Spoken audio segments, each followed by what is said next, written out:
14장 22절부터 33절입니다. 마태복음 14장 22절부터 33절, 신약 24쪽입니다.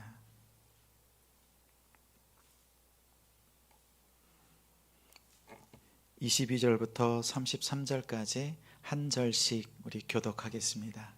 22절, 예수께서 즉시 제자들을 재촉하사 자기가 무리를 보내는 동안에 배를 타고 앞서 건너편으로 가게 하시고, 무리를 보내신 후에 기도하러 따로 산에 올라가시니라.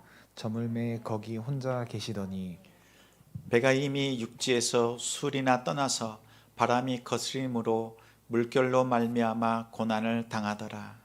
밤 사경에 예수께서 바다 위로 걸어서 제자들에게 오시니 제자들이 그가 바다 위로 걸어오심을 보고 놀라 유령이라 하며 무서워하여 소리 지르거늘, 예수께서 즉시 이르시되 안심하라. 나니 두려워하지 말라. 베드로가 대답하여 이르되 주여, 만일 주님이시거든 나를 명하사 물 위로 오라 하소서 하니, 오라 하시니 베드로가 배에서 내려 물 위로 걸어서 예수께로 가되 바람을 보고 무서워 빠져가는지라 소리질러 이르되 주여, 나를 구원하소서 하니, 예수께서 즉시 손을 내밀어 그를 붙잡으시며 이르시되 믿음이 작은 자여 왜 의심하였느냐 하시고 배에 함께 오름에 바람이 그치는지라. 배에 있는 사람들이 예수께 절하며 이르되 진실로 하나님의 아들이로소이다 하더라. 아멘. 오늘 말씀의 제목은 알던 것과 달라도 너무 다릅니다. 알던 것과 달라도 너무 다릅니다 라는 제목으로 말씀 전하겠습니다. 오늘 이번 한 주간 주님의 사명, 하늘에서 이루어진 거룩한 하나님의 이름과 나라와 뜻을 이 땅에서 이루는 사명으로 또한 잘 감당하신 우리 성도님들을 주님의 이름으로 사랑하고 축복합니다. 사명 잘 감당해 주셔서 감사합니다. 당신의 계획을 믿음으로 세우라는 책을 쓰신 브룩스 쿡 목사님이 이 책을 쓰셨는데, 책 내용에 소개된 글입니다. 목사님께서 친구들과 함께 와이오밍주로 여행을 떠났습니다. 여행을 떠나는 그 길 가운데에 한적한 시골로 들어갔습니다. 그곳에는 커다란 호수가 있었습니다. 근데 겨울이어서 호수가 꽁꽁 얼었습니다. 그리고 그 광경이 너무 멋있습니다. 차를 세우고 내려서 꽁꽁 얼어버린 그 호숫가로 갔습니다. 그리고 일행 중에 친구가 내려서 호수로 다가갑니다. 꽁꽁 얼었는데 얼마나 얼었는지 알지 못하기 때문에 깨질까봐 조심조심 발끝을 얼음 위로 얹어 놓습니다. 톡톡 톡톡 또 쿵쿵 두드리면서 다가갑니다. 그런데 빠질까봐, 깨어질까봐 겁이 나서 살금살금 걷습니다. 사실 저도 어렸을 때에 시골에 살았을 때 그곳에 시냇가에 빠진 적이 있습니다. 형들이 많이 놀고 있습니다. 그래서 형들이 많이 있으니까 얼음 위로 겁없이 올라갔습니다. 그런데 사람들이 없는 그곳에 조금 더 다가갔더니 얼음이 깨져서 쑥 빠졌습니다. 다행히 팔에 걸려서 물에 들어가진 않았지만 그 얼음에 빠진 기억이 있습니다. 이렇게 조심조심 이 얼음 위를 걷습니다. 그런데 조금 옆에 대형 트랙터가 다가오는데, 사람보다 더 큰 바퀴를 가진 트랙터가 그 호수 위, 얼음으로 언 호수 위를 다가옵니다. 유유히 가로질러 갑니다. 목사님이 그 광경을 지켜봤습니다. 발로 두드리면서 얼마나 어렸을까 이렇게 살피는 그 모습과 대형 트랙터가 지나가는데, 그 마을 사람들은 겨울이 되면 이 얼음이 아주 두껍게 얼기 때문에 차뿐만 아니라 큰 트랙터까지도 지나갈 수 있다는 것을 알고 있었습니다. 이 모습을 봤던 이 쿡 목사님이 이렇게 말합니다. 하나님의 능력을 경험한 사람과 그렇지 못한 사람의 모습처럼 보였다. 그래서 오늘 본문의 베드로처럼 하나님의 능력을 아는 사람은 물 위를 걷고 있지만 두려워하지 않습니다. 그러나 의심하는 사람은 땅 위에 서 있으면서도 두려워합니다.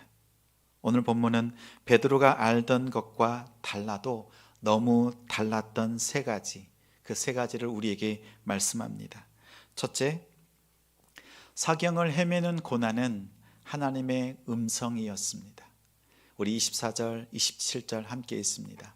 내가 이미 육지에서 술이나 떠나서 바람이 거스름으로 물결로 말미암아 고난을 당하더라. 예수께서 즉시 이르시되 안심하라. 나니 두려워하지 말라. 제자들을 먼저 배를 타고 출발하도록 예수님께서 재촉하셨습니다. 거센 바람과 그리고 파도 때문에 밤 사경이 되도록 건너편 땅에 도착하지 못했습니다. 저녁 시간은 밤 시간은 저녁 6시부터 12시간을 지나고 아침 6시까지를 말합니다. 3시간마다 1경을 말합니다. 그래서 1경, 2경, 4경이면 새벽 3시부터 아침 6시까지의 시간을 말합니다. 제자들이 전날 저녁에 출항해서 적어도 새벽 3시가 지날 때까지 약 9시간이 지나도록 바다 위에서 고난을 당하고 있었습니다. 밤 사경을 헤매고 있었습니다. 인생의 깊은 밤 사경에 고난 가운데 우리가 있지 않습니까? 그토록 수고하고 힘쓰고 배를 노를 저었지만 도무지 배는 나가지 않고 오히려 파도는 더 거세지고 있는 우리의 상황. 그 고난에 대해서 시편 119편 71편의 1절에 말합니다. 고난 당하는 것이 내게 유익이라. 고난 당하는 것이 어떻게 우리에게 유익이 됩니까? 사경의 고난을 통해서 하나님의 율법을 가까이 하게 되었다. 시인은 그렇게 고백합니다. 마찬가지로 사경의 고난을 통해서 하나님의 음성을 듣습니다. 우리는 고난 당할 때라도 하나님께 기도해야 합니다. 고난 가운데 있을 때 기도하지 않으면 언제 우리가 기도하겠습니까? 우리 인생이 연약한데 그 고난 가운데 응답을 주시는 하나님께 기도하는 우리가 되기를 소망합니다. 애굽에서 고통받던 이스라엘 백성들, 그들에게도 모세를 통해 하나님께서 하나님의 음성으로 들려주셨습니다. 출애굽기 3장 15절에 이렇게 말씀합니다. 스스로 있는 자 하나님이 너희 조상의 하나님 여호와 곧 아브라함의 하나님, 이삭의 하나님, 야곱의 하나님께서 나를 너희에게 이스라엘 백성에게 보내셨다. 그의 이름은 영원히 대대로 부르실 여호와의 이름이라. 이렇게 말씀합니다. 나는 스스로 있다. I am who I am. 나는 나다. 이렇게 말씀해 주셨습니다. 이 말씀을 받은 모세는 이 말씀을 붙들고 이스라엘 백성들을 향하여서 하나님을 선포하고 그리고 출애굽의 큰 구원의 역사를 이루었습니다. 그런데 오늘 14장 27절에 예수님께서 똑같은 말씀을 하십니다. 예수께서 즉시 이르시되 안심하라. 나니 두려워하지 말라. 여기서 나니라고 말하는 그 뜻은 에고 에이미, 그리고 출애굽기 35장의 말씀과 같이 나는 나다 이렇게 말씀하는 것과 동일합니다. 애굽의 고통 가운데 있었던 이스라엘 백성들에게 하나님께서 나는 나다라고 음성으로 응답해 주신 것처럼 예수님을 통해서 사경을 헤매고 있는 제자들에게 나는 나다 이렇게 말씀합니다. 이 뜻이 무엇입니까? 지금 예수님은 하나님과 똑같은 존재로 이 음성을 들었을 때 예수님이 하나님이시구나 이렇게 제자들은 듣고 깨달았을 것입니다. 이 음성이 우리에게 임하면 우리는 평안을 누립니다. 고난이 없으면 하나님을 가까이 하지 않습니다. 고난이 없다면 하나님의 음성도 없습니다. 고난을 통해 하나님의 음성을 듣는 우리 되기를 소망합니다. 제가 신대원에서 공부할 때에 저보다 여러 해 손 위에 있었던 자매님이 있습니다. 그 당시에 서울 백병원의 수간호사였습니다. 저에게 이런 이야기를 어느 날 나눕니다. 자신의 친구가 있는데 임신이 7, 8개월 되었을 때에 자궁에 혹이 발견되었습니다. 병원에 갔더니 암이라고 합니다. 또 다른 병원에 갔더니 또 암이라고 합니다. 눈물로 하나님 앞에 기도합니다. 그리고 수술을 앞두고 한 번 더 진찰하기 위해서 다른 병원에 갔습니다. 갔더니 암이 아니라 무록이랍니다. 온 가족이 그리고 온 성도가 기뻐했노라고 그 친구의 이야기를 저에게 나눠주더니 자신의 이야기를 합니다.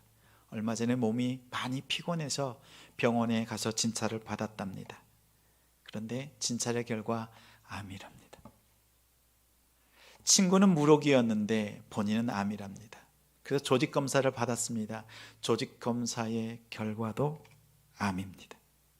하나님께 기도하고 또 기도합니다. 그리고 백병원의 수간호사이니까 얼마나 많은 의사 선생님들을 알고 있겠습니까? 그리고 가까이 있는 의사 선생님들이 이렇게 말합니다. 제가 수술해 드릴 테니까 빨리 수술합시다. 여러 의사 선생님들이 권하고 또 권합니다. 그런데 이 자매님이 기도하고 또 기도하는데 그 마음속에 수술보다는 기도에 더 많은 은혜를 주시는 거예요. 그래서 마음속에 하나님의 뜻이 있구나. 그리고 수술하지 않기로 결단했답니다. 그리고 한 달이 지나고 두 달이 지나고 그 사이에 의사 선생님들이 와서 미련하다고 빨리 수술해야 된다고 말합니다. 거듭 재촉합니다. 그러나 수술하지 않고 2, 3개월이 지나서 다시 진찰했습니다. 그랬더니 암이 사라졌습니다. 이러면 좋을 텐데 암이 여전히 있습니다. 암이 그대로 있습니다. 그런데 의사 선생님이 얘기를 합니다. 암은 여전한데 암이 점점 줄어들고 있습니다. 암이 쇠퇴하는 암입니다. 이 자매님이 이 응답을 받고 이것을 확인할 때까지 눈물로 기도하고 기도했습니다. 하나님은 고통 가운데서 우리의 믿음 보길 원하십니다. 우리에게 평안으로 응답하신 하나님은 그것을 분명 이루십니다. 우리가 그 응답을 받으면 이룰 때까지 필요한 것이 있지요. 무엇이 필요해요? 이루시는 그 하나님을 믿는 믿음이 필요합니다. 강, 담, 두, 놀 들어보셨나요? 강하고 담대하라, 두려워하지 말며 놀라지 말라. 예수님께서 지금 제자들에게 말씀하신 에고 에이미, 내니 안심하라, 두려워하지 말라는 말씀은 여호와 하나님께서 여호수아에게 주셨던 그 음성입니다. 강, 담, 두, 놀. 얼마 전에 나누었던 형제의 이야기지요. 오랫동안 마음을 품고 형제의 구원을 위해서 기도하고 있습니다. 몇 주 전에 아내가 암인 것 같다면서 의심되는 부위를 제거하는 수술을 받고 조직검사의 결과를 기다리던 그 형제를 만났었습니다. 눈물을 쏟습니다. 이제 50이 다 되어 가는데 저보다 손 아래, 한 해, 두 해 정도 아래였는데 그 형제를 붙잡고 함께 기도했습니다. 기도하는데 주님께서 제 마음에 하나님께서 평강으로 응답하셨습니다. 그리고 그 형제에게, 믿지 않는 그 형제에게 그대로 전했습니다. 하나님께서 저에게 평강으로 응답하시는데 암이든 그렇지 않든 하나님께서 인도하신다고 말씀합니다. 평강으로 응답하셨습니다. 걱정하지 마십시오. 그로부터 2, 3일이 지나서 그 결과를, 조직검사의 결과를 들었습니다. 암이 아니라는 판정이었습니다. 얼마나 기뻐했는지. 그리고 병원을 나오자마자 저에게 가장 먼저 전화를 했지요. 이 소식까지 우리 성도님들과 나눴습니다. 그리고 엊그제, 지난주에 그 형제를 다시 만났습니다. 어떻게든 복음을 전해야 되겠다. 그리고 그를 만났더니 그의 감사가 여전했습니다. 감사가 식어들지 않았습니다. 여러 가지 이야기를 나누는데 도무지 복음과 연결시킬 수 있는 그 대화가 이루어지지 않습니다. 자꾸 곁길로 갑니다. 저는 하나님을 말하고 싶고 예수를 전하고 싶은데 대화가 이어지지 않습니다. 이제 대화가 마칠 때쯤에 성령께서 제게 말씀합니다. 지금 복음을 전하라. 저에게 자꾸 말씀합니다. 대화가 마칠 때쯤에 성령께서 저에게 지난 9월 달에 이 형제에게 보냈던 문자가 생각나게 하셨습니다. 그때 보냈던 문자가 이것입니다. 제가 네 글자를 보냈습니다. 강, 담, 두, 놀. 문자로 강, 담, 두, 놀. 네 단어만, 네 글자만 보냈습니다. 그랬더니 이 형제가 그 네 글자를 보고 저에게 답장을 보내왔습니다. 저는 말씀을 보내고 싶었는데 형제의 그 답장은 이랬습니다. 강남에서 담백하게 두어시서 놀자. 이렇게 사자성어처럼 풀어서 저에게 보내준 것입니다. 그것이 생각이 났습니다. 형제에게 제가 물었습니다. 형제님, 작년 9월 즈음에 제가 형제님에게 강, 담, 두, 놀 그 문자를 보낸 것 기억하시나요? 근데 도무지 기억을 못하는 거예요. 제가 형제가 보냈던 그 글이 생각납니다. 강남에서 담백하게 두어시서 놀자. 그 이야기를 듣자마자 자기가 그것을 보냈던 것을 기억해냈습니다. 그러자 제가 지체치 않고 말했습니다. 이 말씀은 여호수아서 1장 9절에 내가 내게 명령한 것이 아니냐. 강하고 담대하라. 두려워하지 말며 놀라지 말라. 내가 어디로 가든지 내 하나님 여호와가 너와 함께 하느니라. 이 말씀입니다. 그리고 덧붙여서 어려운 일이 있거나 마음이 힘들어질 때, 힘든 일이 있을 때에 이 말씀 성경 구절을 읽고 또 읽으십시오. 하나님께서 형제에게 힘을 주실 것입니다. 그랬더니 이 형제가요, 감사합니다. 감사합니다. 이렇게 대화를 마치고 헤어졌습니다. 저는 또 기도합니다. 언젠가 그 형제가 저를 목사라는 사실을 알고 깜짝 놀라겠지요. 더 기대하는 것은 그가 예수 그리스도를 만나 깜짝 놀라는 복된 인생을 사는 것입니다. 그것을 위해서 또 기도하고 또 기도합니다. 그렇습니다. 우리 인생의 어려운 고난, 그 사경 가운데서, 고난 가운데서 강, 담, 두, 노래, 하나님의 음성을 우리가 받으면, 그 음성이 있으면 우리는 견딜 수 있습니다. 그 음성을 응답으로 받는 우리 복된 성도님들이 되시기를 주님의 이름으로 축복합니다. 우리가 알던 것과 다른데 너무 다른 두 번째는 출렁이는 바다는 반석입니다. 우리 28절부터 31절까지 함께 읽습니다. 베드로가 대답하여 이르되 주여 만일 주님이시거든 나로 명하사 물 위로 오라 하소서 하니 오라 하시니 베드로가 배에서 내려 물 위로 걸어서 예수께로 가되 바람을 보고 무서워 빠져가는지라 소리질러 이르되 주여 나를 구원하소서 하니 예수께서 즉시 손을 내밀어 그를 붙잡으시며 이르시되 믿음이 작은 자여 왜 의심하였느냐 하시고.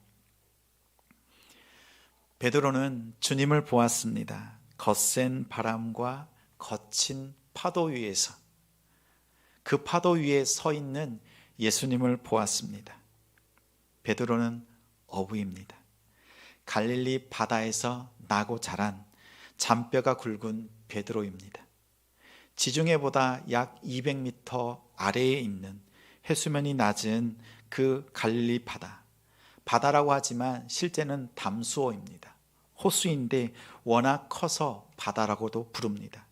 갈릴리 바다는 평균 기온이 겨울에는 14도, 여름에는 31도 정도 날씨를 가지고 있습니다.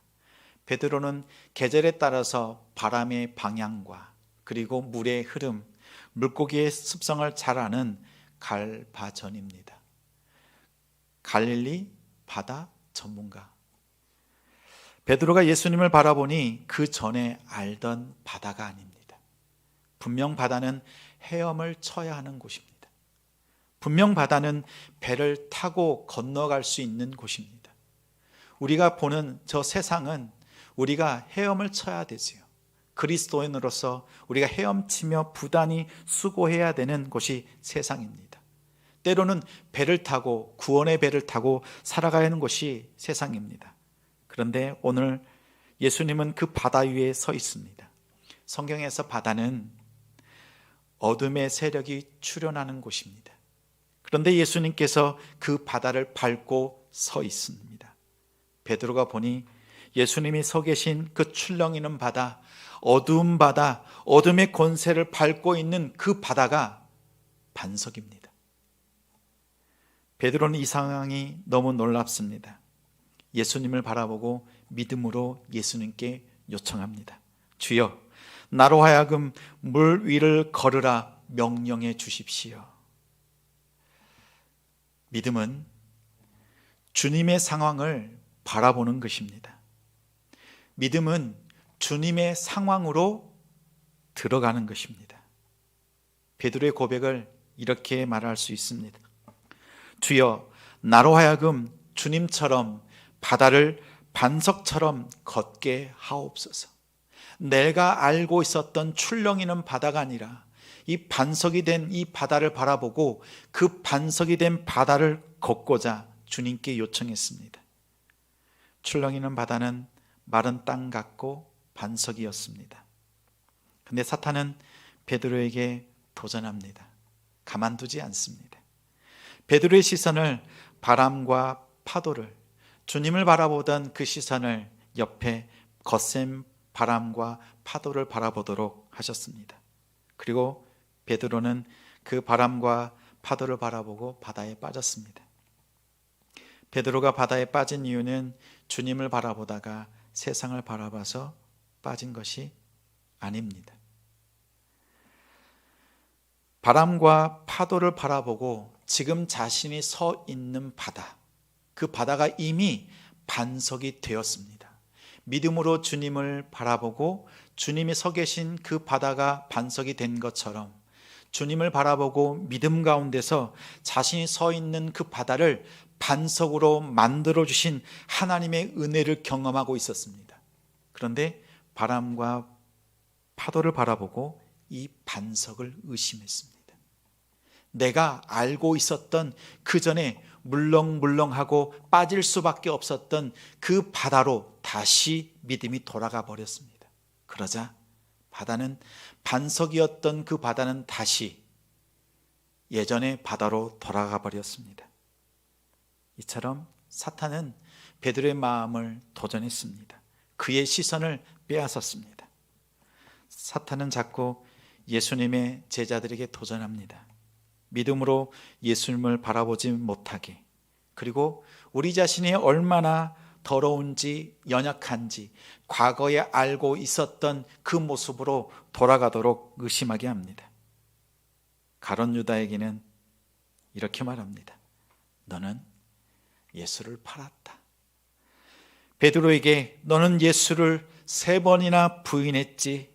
제자들에게는 너희는 예수를 이용하고 버렸지. 사실 제자들은 예수님이 부르시자 부모와 배와 그물 모든 것을 버려두고 예수님을 쫓았습니다. 그러나 예수님의 십자가의 죽으심이 다가오자 예수님을 버리고 도망갔습니다. 사탄은 이렇게 제자들에게 말합니다. 너희는 예수의 제자가 아니다. 너희의 모습을 봐라. 너희가 어찌 예수의 제자냐? 성도님들은 어떠십니까?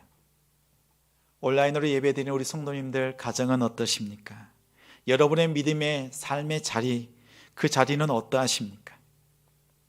내 안에 예수를 팔아버린 가룟 유다가 가득 있잖아. 내 안에 예수를 부인한, 3번이나 부인한 베드로가 너희 안에 있잖아. 내 안에 예수를 이용하고 버린 제자들의 모습이 가득하잖아. 결정적인 순간에 예수를 버린 제자들, 바로 너잖아. 죄짓고 또 죄짓고 회개, 웃기고 있네. 회개만 하면 다냐? 죄짓고 회개하고 또 죄짓고 회개하면 돼? 그게 말이 돼? 이렇게 예수님을 바라보지 못하게 여러분의 마음을 향해 속삭이는 사탄을 향해서 우리는 이렇게 말해야 합니다. 맞아. 맞아. 그러니까 그렇기 때문에 나는 예수님이 필요해. 나는 예수님이 필요합니다. 나는 예수님이 없이는 살 수 없습니다. 그렇습니다. 믿음은 내 상황, 내 죄악을 돌아보는 것이 아닙니다. 내 위치를 보는 게 아니에요. 십자가의 주님을 바라보는 것이 믿음입니다. 주님이 어디 서 계신지 바라보고 그 자리로 나아가는 것이 믿음입니다. 믿음으로 주님을 바라볼 때 내가 서 있는 출렁이던 바다가 반석이 됩니다. 우리가 서 있는 출렁이는 바다가 각자 다 다르지요.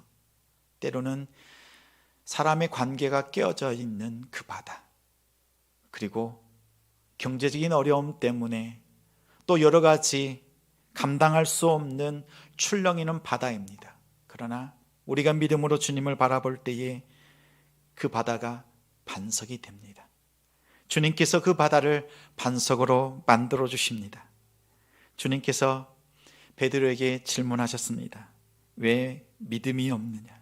이 말씀은 왜 내 편, 예수님 편에 서 있지 않니? 이렇게 질문하시는 것과 같습니다. 또 왜 의심하느냐? 이 말씀은 너의 마음을 나에게 다 주지 않겠니?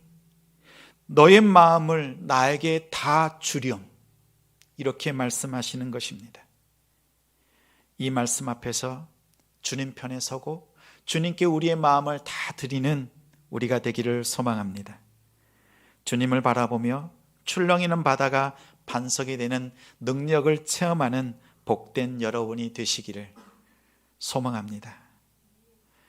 이제 세 번째, 임금 예수는 하나님의 아들입니다. 22절, 33절, 우리 첫 절과 마지막 절 함께 있습니다. 예수께서 즉시 제자들을 재촉하사 자기가 무리를 보내는 동안에 배를 타고 앞서 건너편으로 가게 하시고 배에 있는 사람들이 예수께 절하며 이르되 진실로 하나님의 아들이로소이다 하더라. 예수님께서 제자들을 재촉하십니다. 배를 타고 빨리 출항하도록 재촉하셨습니다. 왜 재촉하셨을까요? 이것은 마치 이렇게 얘기할 수 있습니다. 부모님이 아이들을 데리고 이제 길을 걷습니다. 그런데 저기 한 4-50m 앞쪽에 다툼이 일어났습니다. 어른들이 막 큰 싸움이 일어납니다. 서로 심한 욕으로 욕의 욕을 입에 담지 못할 욕들을 합니다. 그리고 우격다짐, 주먹으로 막 다투는 장면이 4-50m 앞에 보였습니다. 그럼 부모님이 자녀들을 어떻게 합니까? 그 길을 지나갑니까? 그렇지 않고 자녀들의 눈과 귀를 가리고 그리고 그 길을 피해서 돌아가는 것처럼 부모님이 그 장소를 피해서 다른 곳으로 급히 이동합니다. 오늘 예수님은 이 파도 가운데에 이 놀라운 기적을 베푸신 이 사건 앞에 오병이어의 사건을 베풀어 주셨습니다. 오병이어의 사건 뒤에 이 풍랑의 사건이 있습니다. 오병이어의 사건은 4개의 복음서, 마태, 마가, 누가, 요한복음, 유일하게 4개의 복음에 다 기록된 기적입니다. 그만큼 오병이어의 기적은 큰 의미를 담고 있습니다. 그의 의미는 예수님이 광야에서 이스라엘 백성들을 40년 동안 먹이셨던 여호와 하나님과 같다. 빈들에서 오병이어의 기적으로 5,000명과 남자만 5,000명을 먹이셨던 그 예수님은 광야에서 만나로 이스라엘 백성들을 먹이셨던 40년간 먹이셨던 여호와 하나님과 같다는 것을 보여주셨습니다. 그런데 그 말씀, 그 기적을 체험하고도 사람들의 행동은 예수님의 뜻과는 달랐습니다. 이것에 대해서 요한복음 6장 15절에 이렇게 말씀합니다. 예수께서 그들이 와서 자기를 억지로 붙들어 임금으로 삼으려는 줄 아시고 다시 혼자 산으로 떠나 가시니라. 지금 예수님께서 기적을 베푸신 오병이어의 기적을 체험했던 사람들이 예수님을 임금 삼으려고 합니다. 그때 예수님께서 피하셨습니다. 그리고 제자들을 그냥 버려두지 않으시고 제자들을 빨리 배에 태우십니다. 왜냐하면 제자들도 무리처럼 저 사람들처럼 예수님의 끝뜻을 알지 못하고 예수님의 정체를 알지 못하고 똑같이 예수님을 임금 삼으려고 그 충동에 빠지지 않게 하려고 예수님의 제자들을 재촉하여서 배에 태워서 보내셨습니다. 예수님은 세상의 임금이 아니라 하나님의 아들이십니다. 이 가르침을 제자들에게 주기 위해서 제자들을 풍랑으로 인도하셨습니다. 그리고 풍랑 속에서 고난 속에서 어둠의 권세를 이기시는 하나님의 아들, 어둠의 권세를 밟고 하나님의 아들로 우뚝 서 계신 예수님을 보여주셨습니다. 그랬더니 33절에 배에 있던 사람들이 예수님께 절하며 이르되 진실로 하나님의 아들이로소이다. 세상 권세를 다스리시는 세상의 임금이 아니라 세상 권세를 모든 왕들을 세상의 권세를 다스리시는 하나님의 아들이라고 그제서야 바르게 고백합니다. 우리가 만난 예수님, 우리 성도님들에게 예수님이 누구냐고 물으면 여러분들은 이렇게 말할 수 있지요. 안전뱅이를 일으키시는 예수님, 눈먼 자의 눈을 여신 예수님, 죽은 자를 살리신 예수님, 피할 길을 여시는 예수님, 위로의 주님, 그리고 치료의 주님. 여러 가지로 우리는 고백할 수 있습니다. 그러나 주님께서 우리에게 듣고자 하시는 고백은 다른 것이 아닙니다. 그러한 것들이 아닙니다. 그래서 제자들에게 마태복음 16장 15절에 이렇게 말씀합니다. 너희는 나를 누구라고 하느냐? 너희는 나를 누구라고 하느냐? 그때에 베드로가 대답하되 주는 그리스도시요 살아계신 하나님의 아들이십니다. 14장의 이 풍랑의 배에서 예수님을 제대로 배웠습니다. 예수님은 기적의 예수님인 줄 알았습니다. 그래서 세상의 임금이 되시는 줄 알았습니다.